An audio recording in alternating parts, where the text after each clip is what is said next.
Elles sont des milliers venus rendre un dernier hommage à l'une des leurs, décédée après un accident du travail. Elle a été écrasée sous le poids de la charge qu'elle transportait. Ces femmes en colère, on les appelle les femmes mulets. Des êtres humains transformés en bêtes de somme qui transportent d'énormes ballots de marchandises pesant entre 60 et 80 kilos. Elles seraient plus de 12 000 à faire ce métier, certaines ont plus de 60 ans.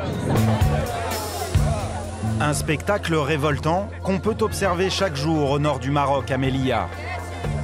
Une enclave espagnole, un petit bout d'Union européenne en Afrique du Nord.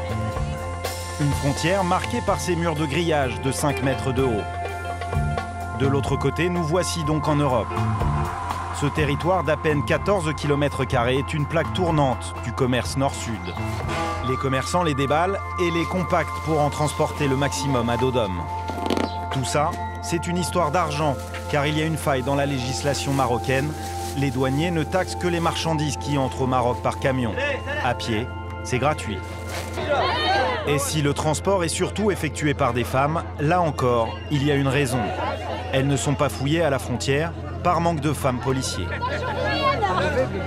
Mais aussi parce qu'elles sont considérées comme plus honnêtes que les hommes.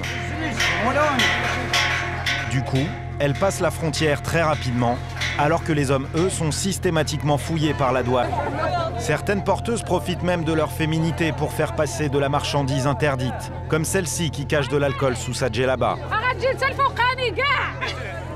Ces femmes viennent toutes de Nador, la ville frontière côté marocain.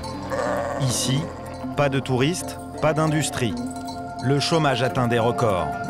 Ce métier épuisant, c'est leur seule source de revenus. Malgré les risques de fausses couches, elle est quand même venue travailler.